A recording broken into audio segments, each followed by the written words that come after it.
I remember the day I first drove into Brookside Greens, the suburban neighborhood that would become my new home. The wide streets were lined with identical maple trees, each carefully spaced for maximum curb appeal. Brick facades, neat picket fences, and blooming flower beds adorned the residences. Everything looked pristine, almost too pristine, I would later realize. A relocation for work had brought me here, and the realtor who guided me through the house hunting process sang high praises of the local homeowners association. She called it proactive, organized, and an asset that protects property values. At the time, that sounded wonderful. I signed the closing documents on a modest ranch-style home, never imagining that so-called proactivity would soon become the source of endless grief. Within a week of moving in, an envelope appeared on my doorstep, bearing the official logo of the Brookside Greens HOA. Inside was a welcome packet, thick with guidelines and rules about everything from mailboxes to color palettes. There was even a minimum number of rose bushes required for front yard landscaping in certain sectors. The letter ended with a signature, Karen Turner, HOA Secretary, and unofficially its most vocal, controlling force. I'd heard of the Karen meme, but it hadn't crossed my mind that I would literally be dealing with such a neighbor in the flesh. My first impression was that she was simply part of the official HOA staff. But phone calls and chats with neighbors quickly painted a more ominous picture. It turned out that Karen Turner was the de facto enforcer of all things related to aesthetics. She spent her days patrolling the neighborhood on foot, clipboard in hand, issuing friendly reminders that were actually stern reprimands about any perceived violation. My new neighbor, Rosa, dropped by with a plate of fresh cookies the day after I moved in. Sitting in my unpacked living room, she warned me about Karen. "Just watch out," she said, shaking her head. "She's not just the secretary, she may as well run the entire board. If she sees anything she doesn't like, you're in trouble." Last month, she fined a family for leaving a beach umbrella open in their backyard because it was visible from the street and not uniform with HOA guidelines. Rosa shrugged in disbelief. "I didn't think it would affect me. I tended to keep my home neat, my yard tidy, and I had no intention of defying any rules." Yet there was a nagging worry in the back of my mind, especially after glimpsing Karen in person. She was in her early 50s, with meticulously styled hair and a perpetual half-smile that felt more like a challenge than a greeting. On my second day, I saw her pause in front of my driveway, scribble something on her clipboard, and move on without so much as saying hello. It was unnerving. Little did I know that our biggest conflict would arise not from something as small as mailbox color or lawn length, but from an entirely different realm, the issue of distributing flyers for a local food bank. At the time, I volunteered once a week at Maple County's Community Food Resource Center, which provided groceries to families in need. We had a new outreach initiative that required spreading the word, and I thought distributing flyers in my own neighborhood would be a small but meaningful step. I was about to learn just how petty and destructive Karen could be. Brookside Greens seemed lovely, with kids playing in cul-de-sacs and older couples strolling their dogs at sunset. However, beneath the surface of that picturesque calm lurked the iron grip of Karen Turner's watchful eyes. No matter how ideal the setting appeared, the presence of one controlling personality was enough to sow division and fear among the residents. It wouldn't be long before I became the unwilling protagonist in this suburban drama, all thanks to a few sheets of paper promoting a worthy cause. A few weeks after settling in, I volunteered at my usual shift at the Maple County Community Food Resource Center. The lead coordinator, Shauna, announced a new initiative for the upcoming holiday season, a big push to help local families by distributing fresh produce and canned goods. The center needed volunteers, donations, and above all, publicity to reach as many households as possible. She handed me a stack of flyers, bright orange and blue, urging folks to consider donating or volunteering their time. "That's wonderful," I told Shauna.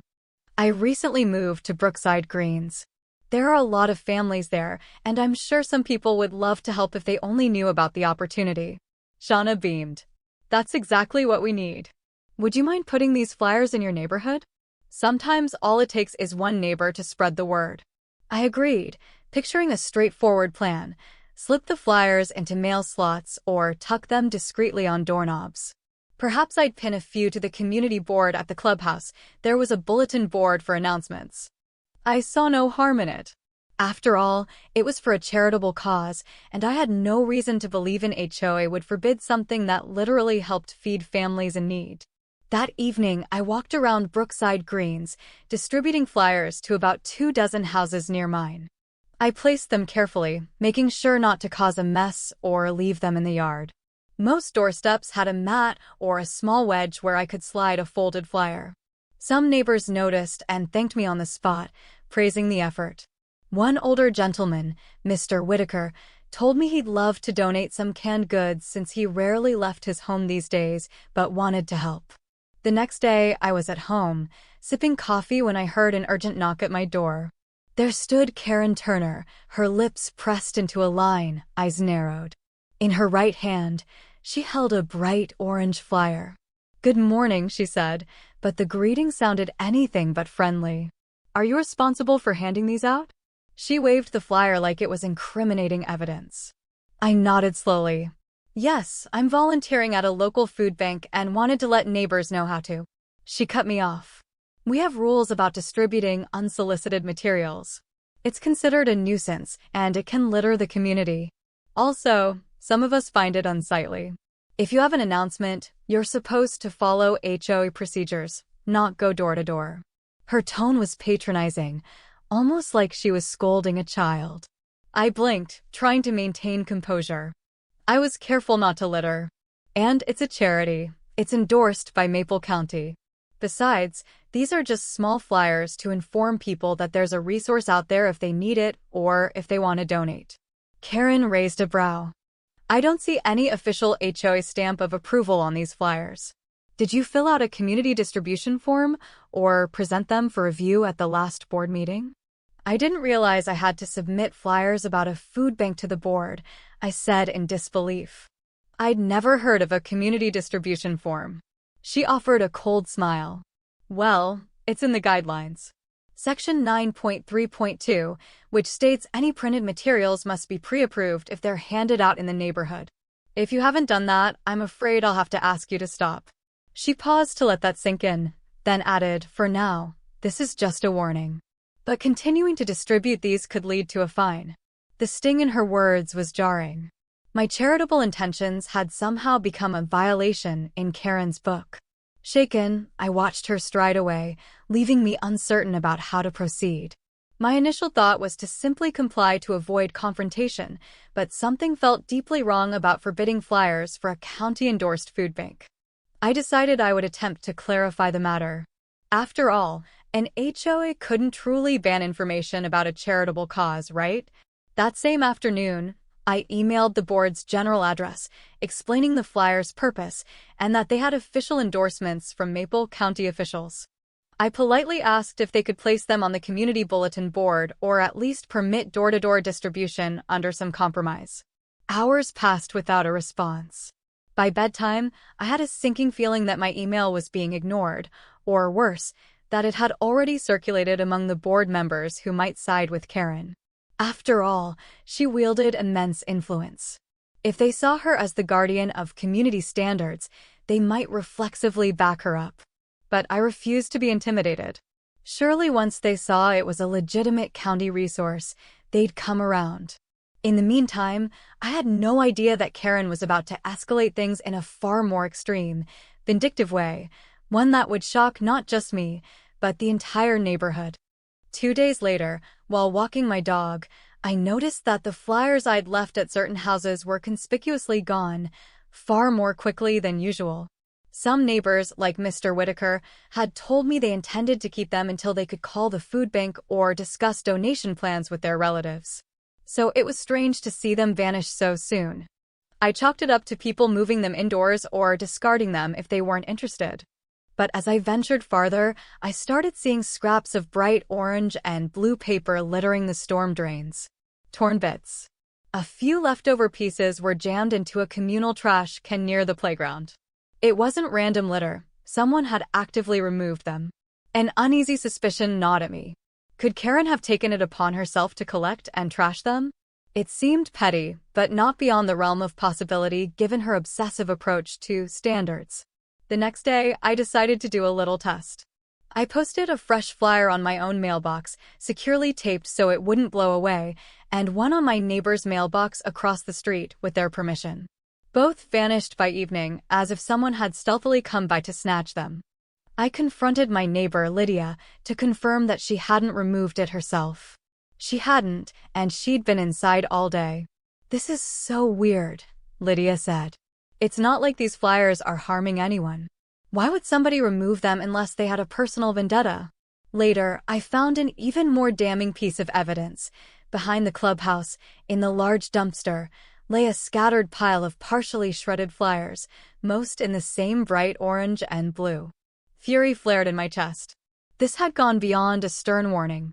Someone, very likely Karen or someone influenced by her, was systematically destroying them. I snapped a few pictures of the shredded remnants with my phone. In one corner of the dumpster, I spotted what looked like a single page that wasn't entirely torn. I reached in. Yes, it was definitely from the Maple County Food Resource Center's flyer. The left corner bore the county seal, almost fully intact.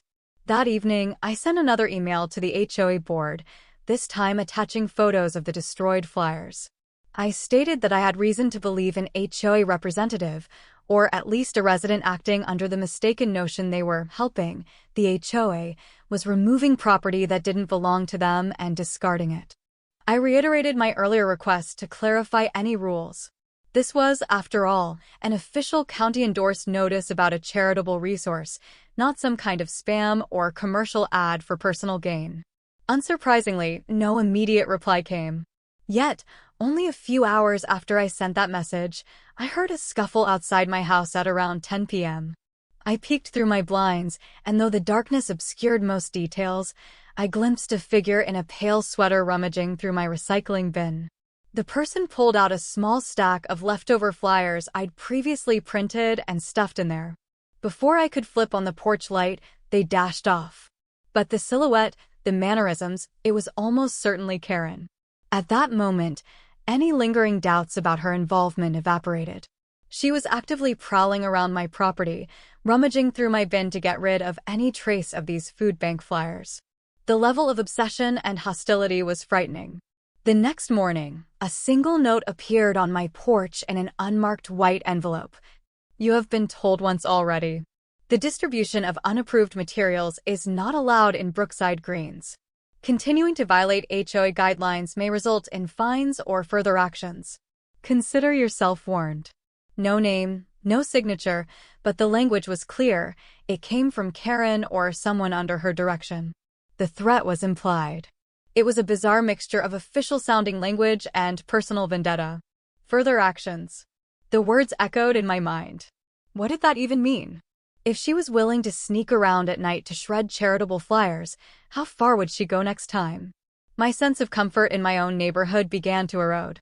I realized I needed outside help, someone with authority beyond the HOA's petty rules, if I was to stand up to Karen's campaign of destruction. My frustration and anger simmered all morning. By afternoon, I decided the best course of action was to contact Maple County directly. After all, the flyers bore the official county seal. It wasn't just my personal project. The food bank's partnership was a county-wide initiative. If the local government's endorsement meant anything, they should at least be aware that their materials were being systematically torn apart and trashed by some overzealous HOA figure. I dialed the number listed on the flyer for the county's community support office, half expecting to be bounced from one department to another. But within minutes, I was connected to a helpful clerk named Jasmine, who listened attentively as I described the situation. "Yes, so we have official flyers. They're from the Maple County Food Resource Center, which is supported by the county's social services. But our HOA is apparently forbidding distribution and physically destroying them. I'm worried about potential local families in Brookside Greens who might need these resources, but won't hear about them now." Jasmine sounded shocked. "That's definitely something we take seriously. We can't have someone destroying official county-endorsed information. Let me forward this to my supervisor. We might arrange a phone conference with you and someone from the local commissioner's office." Within an hour, I received a call back from a woman named Denise, who introduced herself as an outreach coordinator under the county commissioner's office. She asked for a detailed account, so I told her everything: Karen's intimidation, the shredded flyers in the dumpster, and the bizarre late-night rummaging through my recycling bin. Denise's tone grew sharper. "This is a problem. These flyers aren't just random ads, they're official county documents for a public service.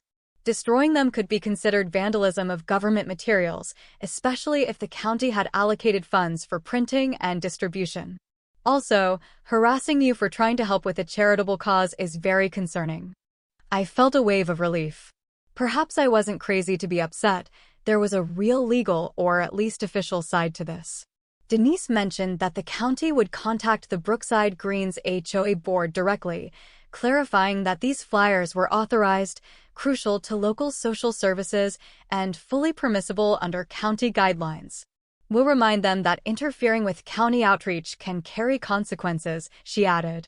While part of me dreaded the inevitable fallout once Karen discovered I'd gone above her head, the other part welcomed this higher authority stepping in.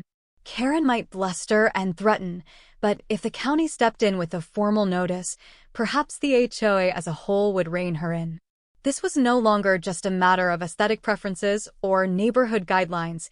Karen was obstructing an important social resource. The text of the flyers explicitly asked for food, clothing, and monetary donations to help impoverished families. If the HOA board had any sense of decency, they'd want to facilitate that, not sabotage it. Sure enough, 2 days later, the county's official letter arrived at the Brookside Greens HOA mailbox. Denise CC'd me on the email version. The language was polite but firm, citing the county's endorsement of the Maple County Food Resource Center and the potential legal ramifications if authorized materials were destroyed or suppressed. The letter concluded that the county expected cooperation from all community associations to ensure that residents have unfettered access to critical public service information. I anticipated some kind of apology or at least an official statement from the HOA. Instead, I got silence. Several neighbors approached me, asking if everything was okay, because they'd seen or heard rumor that Karen was furious. She apparently told a few board members that I was going behind the HOA's back to cause trouble. But ironically, she was the one in trouble now. By messing with county-endorsed outreach, she'd attracted a much bigger spotlight. Despite the friction, I felt a spark of hope. With the county stepping in, maybe Karen would have to back off. I still had more flyers to distribute for the upcoming holiday drive. Perhaps we could finally do so in peace, letting folks know how to help or how to receive aid. Alas, I underestimated the depth of Karen's spite and her desire to cling to control. The situation was about to escalate in a shocking turn that neither I nor most of the neighborhood saw coming. About a week after the county sent their notice, the Brookside Greens HOA held its monthly meeting in the clubhouse. I typically avoided these gatherings unless there was something important on the agenda, but this time I attended, wanting to witness firsthand how the board and Karen would address the flyer controversy. My neighbor Rosa tagged along for moral support. The clubhouse was a modest room with plastic chairs arranged in neat rows facing a folding table where the board members sat. Karen Turner, ironically, was not the president or the chair. She was the secretary, but it was well known that she effectively ran the show behind the scenes.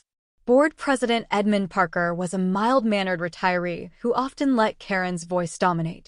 The meeting started with the usual droning updates: budget allocations for landscaping, discussions of a new pool maintenance contract, and a few minor bylaw amendments.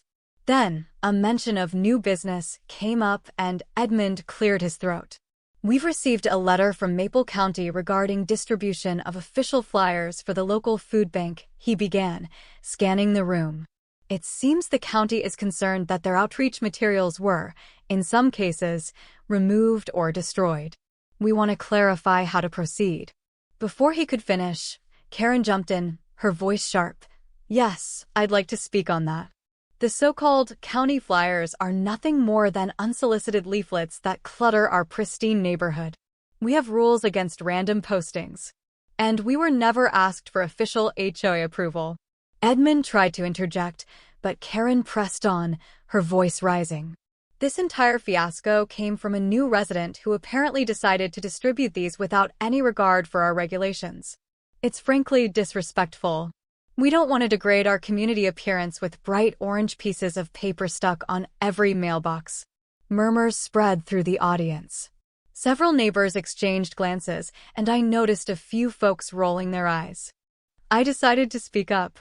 Karen, with all due respect, these flyers are from the Maple County Food Resource Center. They help families in need. It's not random litter. And the county explicitly endorsed them. She snapped her gaze toward me, her face set in a rigid mask of disapproval. We have a process here. If you want to distribute something, you submit it for the board's review. We maintain uniform standards. If everyone just pinned up any old paper, we'd look like a dump. Did you ever think about that? My frustration was palpable. We're talking about hungry families, not selling vacuum cleaners. And there was no mention in the bylaws about county-endorsed charity flyers being disallowed. The county's letter specifically states the HOA can't interfere with official outreach. This is bigger than just neighborhood aesthetics. A voice from the crowd spoke up, Miss Kelly, a middle-aged mom who seemed outraged on my behalf. Karen, I've lived here for years, and I never saw you tear down random yard sale signs that were posted. Is it because those were from your friends or certain board members? Why are you targeting a charity flyer about food donations? Karen's cheeks reddened. I have never targeted anyone unfairly. This is about principle that we keep Brookside Greens looking good. She slammed her palm on the table for emphasis, startling a few people. Edmund attempted to regain control, but Karen was in a kind of meltdown. Furthermore, she declared, the county has no jurisdiction over how we enforce our internal HOA guidelines. If they think they can strong-arm us, they're mistaken. We have legal counsel, and we will not be bullied into letting just anyone plaster their materials around. Someone in the back snorted in disbelief, and the tension in the room soared. Rosa whispered to me that Karen was losing face in front of everyone, something she clearly detested. But she continued her tirade, apparently blind to how it made her look. At last, Edmund coughed loudly. Karen, let's be mindful. The county did express that these flyers are an important public service. We risk negative publicity if we appear to be obstructing charitable work.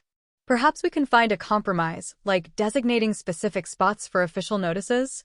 Karen glared at him. Compromise? This resident went behind our backs to whine to the county, and now we're expected to bend over backwards?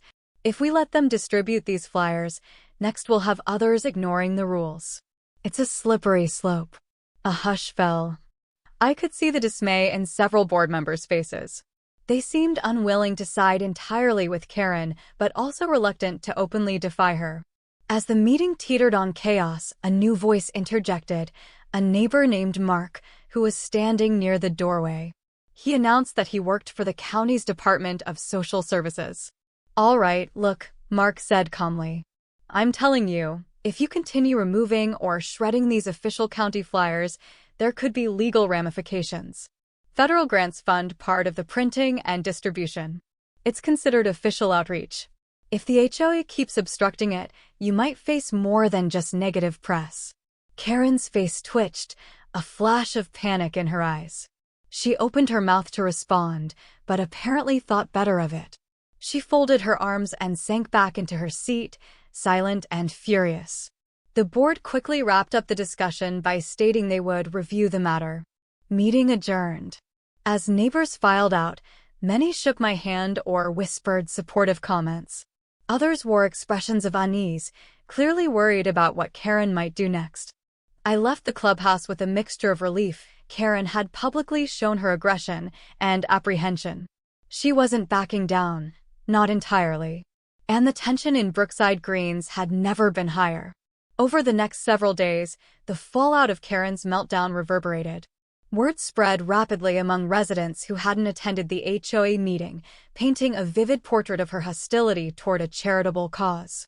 Longtime residents told me this was the worst they'd seen her behave in a public setting. Usually, she was more subtle, preferring to pester or threaten individuals in private. This time, she let her temper show. Some neighbors felt emboldened. For instance, Miss Kelly put up a small sign in her yard that read, "Supporting the Maple County Food Resource Center. Donate today." She'd never been one to rock the boat, but Karen's overreach seemed to galvanize her. Another neighbor pinned the flyer to her front window, making it visible from the street. A small wave of quiet defiance rippled through Brookside Greens. Others worried about retaliation. The HOA had a track record of fining people for minor, aesthetic violations. In the past, Karen had used her sway to impose petty penalties for things like overgrown shrubs or a slightly discolored fence. Now, people wondered if distributing or displaying the flyer might trigger the dreaded notice of noncompliance. Some folks even reported receiving suspicious anonymous letters in their mailbox, reminding them of the serious consequences for violating HOA rules. In my case, I continued volunteering at the food bank, but I paused door-to-door distribution of flyers in the neighborhood. Not because I was intimidated, but because the holiday drive date was still a few weeks away and the big wave of outreach had already been done. Also, the county's letter had gained enough visibility that many neighbors now knew about the event. If I needed to pass out more flyers, I decided I'd do it closer to the date, or I'd wait to see if the HOA board provided an official compromise. Surprisingly, Karen went quiet for a short while. She didn't appear at my door with new threats, and I didn't see her skulking around with her clipboard. Some speculated she was lying low to plan her next move. Others guessed that the board had told her to stop stirring up trouble. No one really knew, but the tension never fully dissipated. Then, about 2 weeks later, the board sent out a group email stating they'd discussed the flyer situation and decided to designate a small kiosk area at the clubhouse where official charitable notices could be placed. It sounded like a half measure, a way to avoid disclaiming that Karen's stance had been incorrect, yet still comply with the county's request. The message read, "Residents are welcome to post official philanthropic or charitable notices on the bulletin board near the clubhouse entrance. We request that no further door-to-door distributions occur without prior approval." The Brookside Greens HOA aims to support community outreach while maintaining our neighborhood standards. I eyed that last sentence cynically. Aims to support community outreach. The subtext was that they wanted to keep Karen's vision of uniform aesthetics intact, but at least it was some step forward. No mention of fines or discipline was made. I suspected the real driving force behind the kiosk idea was to appease the county, not genuine goodwill. Despite the lukewarm tone, I took advantage of the kiosk. I posted a large, laminated flyer for the Maple County Food Resource Center, complete with donation times and drop-off locations. Other neighbors added smaller notices, offering rides for seniors who needed groceries or who wanted to volunteer at the center. For a fleeting moment, I felt a sense of progress. Of course, that sense wouldn't last. Because unbeknownst to me, Karen was seething. She had lost face at the HOA meeting, been overshadowed by the county's stern warnings, and watched neighbors side with me. For someone who thrived on control and compliance, it was a bitter pill to swallow. She was determined to reassert her authority, even if it meant going to outrageous lengths. The evening air was cold, a crisp wind rattling the bare branches of the maples as I parked my car near the clubhouse. I'd just returned from my volunteer shift, carrying a handful of updated flyers about the holiday food drive. The event date was coming up in a few days. I planned to pin them to the kiosk, bright and early, so the weekend walkers and joggers in the neighborhood would see them. But as I approached the kiosk under the dim glow of a lamppost, I noticed something odd. The glass front of the display case was cracked, hairline fractures splintered across it. My heart sank. Opening the little latch, I found the laminate I'd pinned had been ripped off, leaving only a jagged strip taped to the back. In the lower corner of the case, a small mound of shredded paper gathered, the remains of other notices. Somebody had forcibly opened or broken into the display and torn down the flyers. My immediate suspicion, Karen or someone acting on her behalf. Why vandalize the kiosk the HOA itself had designated? The sheer pettiness of it took my breath away. I used my phone's flashlight to examine the damage more closely. The lock on the kiosk had been pried open, leaving scratches in the wood. It didn't look like an accident or natural wear and tear. This was deliberate. My frustration flared. Enough was enough. This wasn't just about controlling distribution. It had escalated to actual vandalism of HOA property, and ironically, that property was the very bulletin board they'd installed to handle official notices. Nearby, a figure's silhouette emerged from behind the clubhouse building.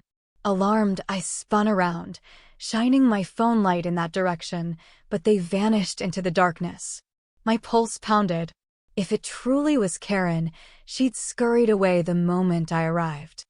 I quickly snapped photos of the damaged kiosk and shredded flyers, sending them in an email to the entire board right then and there, writing, "This is vandalism of HOA property and the destruction of official county-endorsed flyers. Please address this immediately. We cannot allow such behavior to continue in Brookside Greens. We must find who is responsible." I also debated calling the police to file a report, but decided to wait until morning to consult with the board. Maybe they would want to handle it internally, though the theft and destruction of property seemed serious enough for a formal report. Either way, I felt an urgent need to gather evidence in case the situation escalated further. I returned home that night with my heart still racing. Every noise outside made me wonder if Karen or some ally of hers was prowling around. My dog barked at the front window once, which set my nerves on edge. The entire atmosphere felt tense and hostile. The next day, I found an official board reply in my inbox, signed by Edmund Parker, the HOA president. "We have received the photos of the damage to the kiosk. The board strongly condemns any act of vandalism. We will inspect the site and file a maintenance request. We appreciate you bringing this to our attention. Sincerely, Edmund." That was it? No mention of an investigation, no acknowledgement that the materials destroyed were county flyers, and certainly no apology for the possibility that the board's own secretary might be behind it. The lukewarm response infuriated me. If the board refused to step up, maybe I needed to contact law enforcement myself. After all, we were dealing with repeated destruction of property, the potential theft of materials, and harassment. I resolved to file a non-emergency police report that afternoon, providing the photos and evidence. This wasn't a trivial HOA spat anymore. Someone had stepped far over the line. And if the board refused to identify or punish them, maybe the authorities would. Little did I know, however, that the story was about to take a dramatic turn, capturing not only local attention, but eventually the ear of a prominent county official. The very next day, my phone rang unexpectedly. The number was local, but not one I recognized. I picked up and heard a smooth yet determined voice on the other end. "Hello, this is Commissioner Elaine Summers from Maple County. Am I speaking with your name?"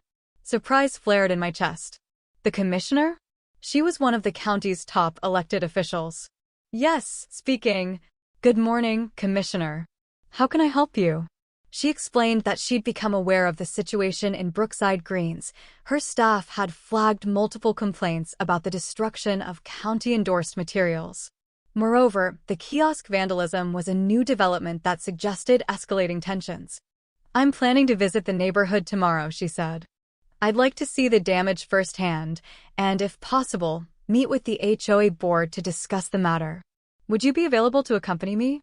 I nearly dropped the phone in astonishment. Karen's petty vendetta had attracted the direct involvement of the county commissioner. Of course, I managed, my voice thick with both relief and a tinge of nerves. "Whatever you need." Commissioner Summers arranged a midday visit. Word quickly spread that the county's top official was coming in person. Some residents were excited, others worried about negative publicity. I heard from Rosa that Karen was in a panic, apparently fuming about how I dared to bring an outsider into the community's internal affairs. On the appointed day, I met Commissioner Summers by the clubhouse. She arrived in a modest black sedan, accompanied by a staffer. She was a poised woman in her 50s, wearing a crisp suit and projecting an air of calm authority. After introductions, we walked to the kiosk. She examined the cracked glass, the forced latch, and the shredded corners of the flyers. Photographs were taken, notes jotted down. "This is unacceptable," she said in a measured tone. "We can't have a local HOA effectively censoring or destroying official materials, not to mention vandalizing their own property. I'm disappointed to see this happening in our county." A small crowd gathered, drawn by the commissioner's presence. That's when Karen appeared, her face tense. She approached us, trying to assume a polite, official demeanor. "Good afternoon, Commissioner Summers." Karen Turner, Brookside Green's HOA secretary. "If I'd known you were coming, I would have arranged a proper reception." Commissioner Summers nodded, unsmiling. "I wish this were under better circumstances, Ms. Turner. I'm here concerning the repeated destruction of county outreach flyers about the food bank program." She gestured at the vandalized kiosk. "It seems your community has had multiple incidents." Karen's eyes flickered defensively. "We do enforce certain standards in Brookside Greens. Our rules regarding unsolicited postings." Summers lifted a hand gently, but firmly cutting her off. "These materials are not unsolicited postings. They're official county notices, part of a philanthropic initiative to help families in need. The county has every right to distribute them. Moreover, your own board designated this kiosk for them, and now it's been vandalized." Karen sputtered. "The board doesn't condone vandalism, of course. We're investigating. But you must understand, some residents, like this one," she threw me a pointed glance, "insist on distributing them in ways that might conflict with our guidelines. We can't have papers littering the neighborhood." "I've seen the guidelines," Commissioner Summers said flatly. "There's nothing that prohibits official government outreach, especially if your own board was aware and had set up a place for it. Let's be clear, the county invests resources to inform citizens about critical services. Destroying or obstructing that information could be viewed as an interference with county operations, possibly a civil matter, or in extreme cases, subject to legal scrutiny." Karen's mouth tightened. A hush fell over the onlookers. Then a calm voice emerged from behind us. "Excuse me, Commissioner, I'm Edmund Parker, the HOA president." He stepped forward, adjusting his glasses nervously. "We as a board are appalled by the vandalism. We want to cooperate fully with the county to resolve this matter. The damage to the kiosk is not an official act of the HOA. We suspect it's an individual or individuals acting on their own." Commissioner Summers offered a curt nod. "I appreciate your stance, Mr. Parker. I hope that your internal review will identify who's responsible. If not, we may need law enforcement to investigate. The county cannot ignore repeated destruction of public service materials." Behind Parker, Karen fumed silently, arms folded. She looked as though she wanted to protest further, but held her tongue. Perhaps she recognized how precarious her position was in front of the commissioner. The conversation ended with Commissioner Summers urging the board to take swift corrective action. She shook a few hands, thanked me for alerting the county, and departed with her staffer. As soon as she was gone, Karen marched up to me, her face red. She hissed, "You have no right bringing county officials here.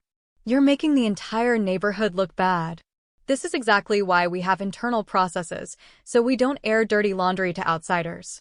I stared back, mustering as calm a voice as I could. "Karen, you literally destroyed or allowed someone to destroy flyers about feeding the hungry. And you vandalized your own kiosk. The county had every right to step in." She let out a bitter laugh. "There's no proof I did anything to that kiosk. And you better watch yourself, because if I find one bylaw violation on your property, I will fine you." With that, she stomped away. Neighbors who witnessed the exchange looked both appalled and uneasy. The lines were drawn deeper than ever. But with the county commissioner now involved, Karen's grip on power was slipping. A final confrontation was brewing. In the aftermath of Commissioner Summers's visit, tension soared. Karen was evidently determined to clamp down on any notion that she was at fault. She dispatched a round of inspection notices to various residents, myself included, highlighting minuscule alleged violations, a hairline crack in my driveway, a small weed near my rose bushes. It felt like a blatant act of intimidation. However, her attempt to reassert dominance only backfired. Neighbors who received these notices knew exactly why they were being targeted.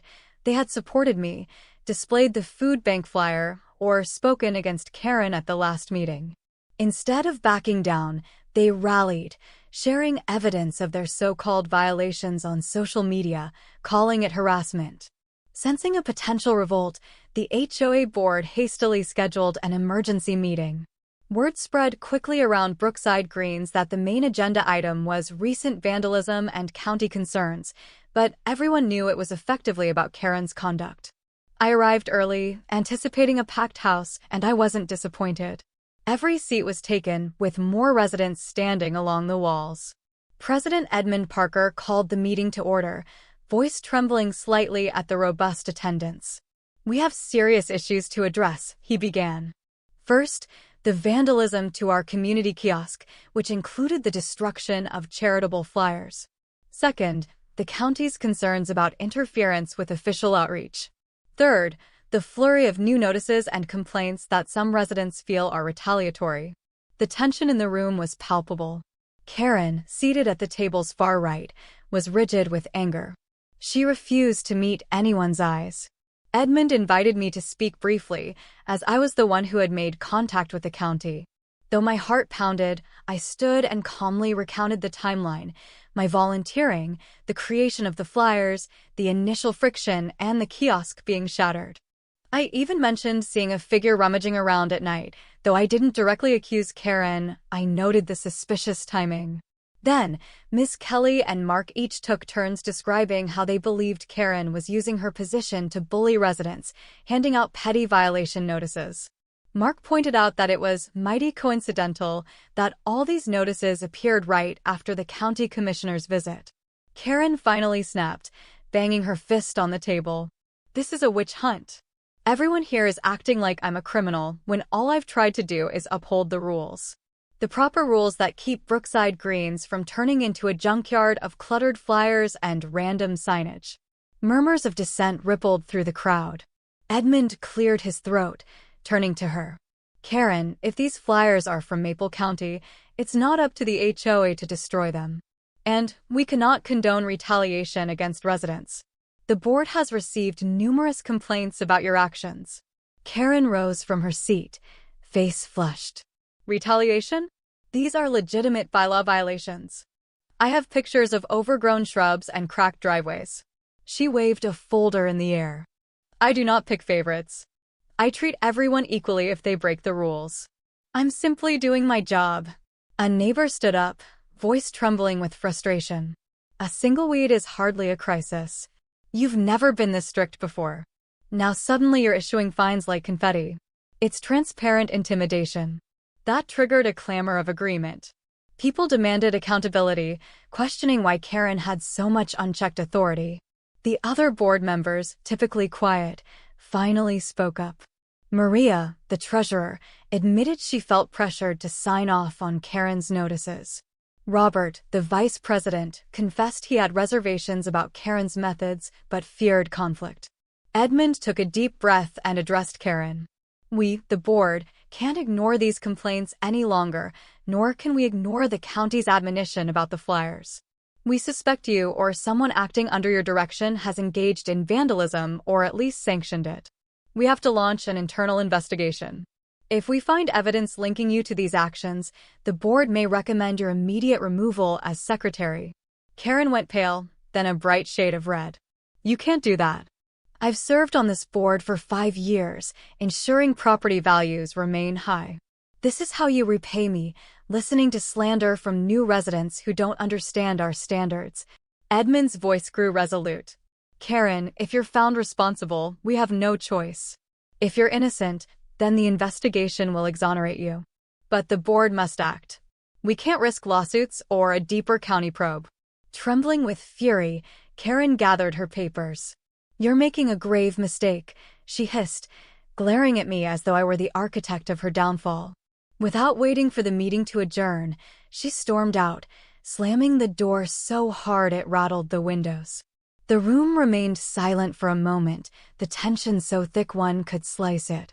Then, slowly, neighbors began to speak up, sharing their relief that finally, the board was taking action. We all knew this was only a step. Karen wouldn't go quietly. But at least, for the first time, the possibility of her being held accountable was real. Over the following week, the HOA board moved swiftly, likely spurred on by the threat of county scrutiny. They formed a small investigative committee comprised of Robert, Maria, and 2 community volunteers with no prior entanglements in HOA politics. Their mandate: gather evidence on the kiosk vandalism, the shredded flyers, and the sudden rash of violation notices.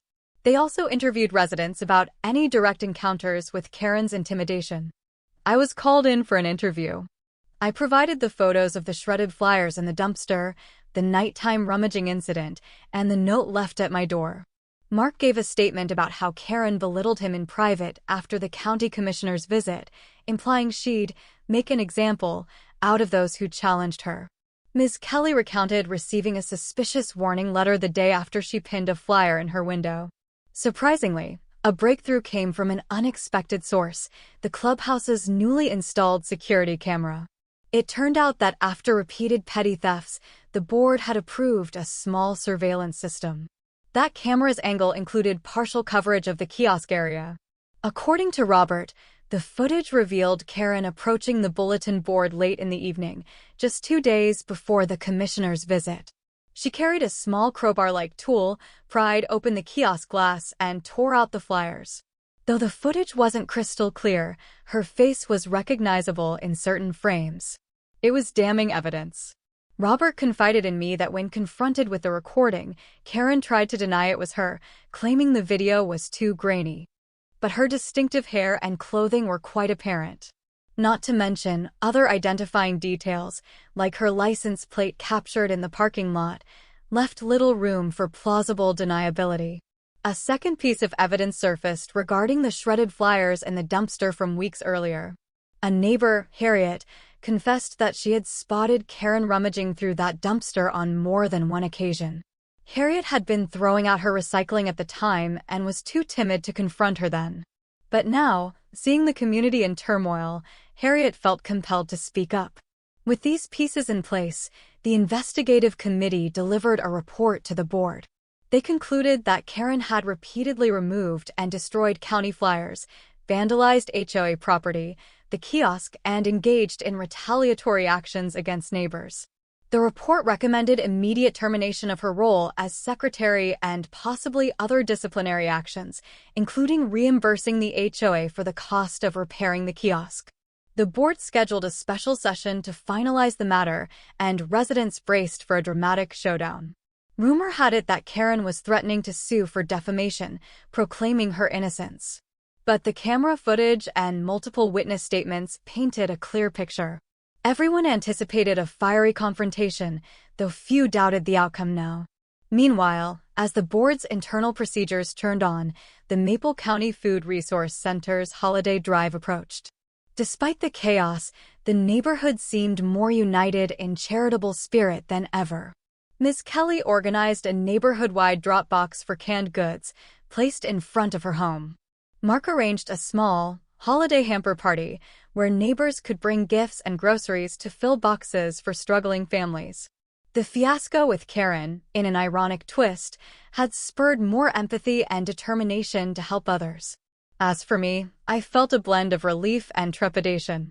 Relief that Karen's sabotage was finally exposed, trepidation over how she might lash out next.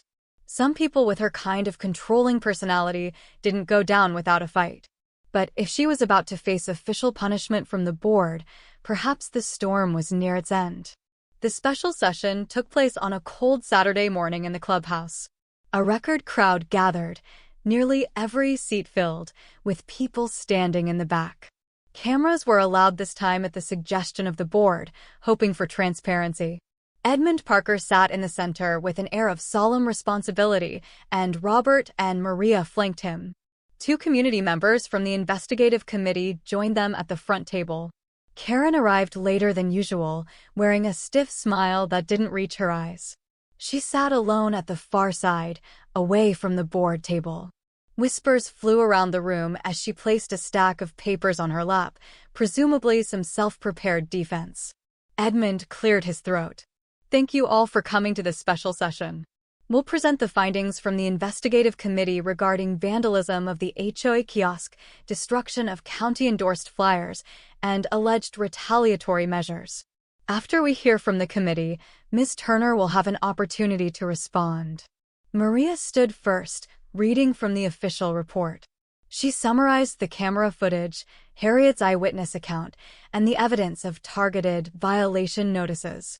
She made it clear the conclusion was that Karen had acted unilaterally to shred the flyers, damage the kiosk, and intimidate neighbors who opposed her. When Maria finished, a heavy silence reigned. Edmund turned to Karen. "Ms. Turner, you may present any rebuttal." Karen rose, posture stiff.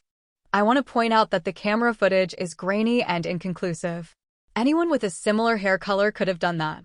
And yes, I did drive to the clubhouse that night, but only to check on a broken light fixture. This so-called witness Harriet has always disliked me, so her statements are biased. As for the flyers, I maintain they were unapproved.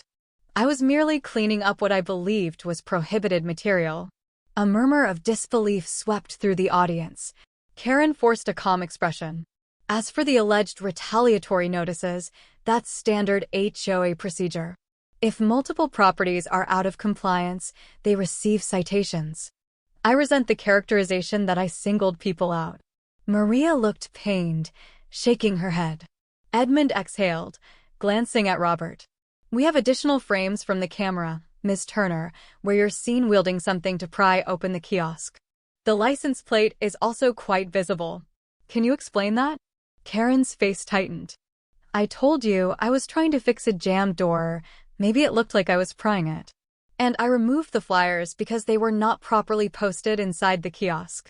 Everyone's making me the villain without considering the bigger picture, maintaining a tidy, uniform neighborhood." At that, a neighbor in the crowd, Ms. Kelly, stood up. "Karen, do you hear yourself? You vandalized a community resource to tear down flyers about feeding hungry families. This isn't about tidiness or uniformity. It's about your personal vendetta." The tension peaked as multiple voices rose in agreement. Karen tried to speak over them, but Edmund banged his gavel. "Order. Let's allow Ms. Turner to finish her statement." But Karen had no coherent defense left. She sputtered, "I have served this community for years. I do not deserve this smear campaign. If you remove me from the board, you'll regret losing the best enforcer of HOA rules you've ever had. Good luck dealing with an influx of cheap signs and tacky decorations from here on out." No one applauded her speech. Edmund let silence linger for a moment, then turned to the committee. "Based on the evidence, the recommendation is that Ms. Turner be removed from her position as HOA secretary, effective immediately. The board will also seek reimbursement for damages to the kiosk." All in favor? Robert, Maria, the two committee members, and finally Edmund himself raised their hands. 5 votes in favor.